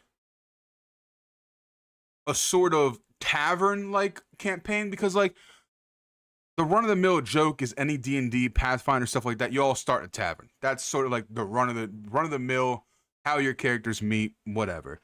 And I wanted to sort of make a campaign where an adventuring party all survived. Like they're level 20, like they're fucking pretty strong, and they now own a tavern.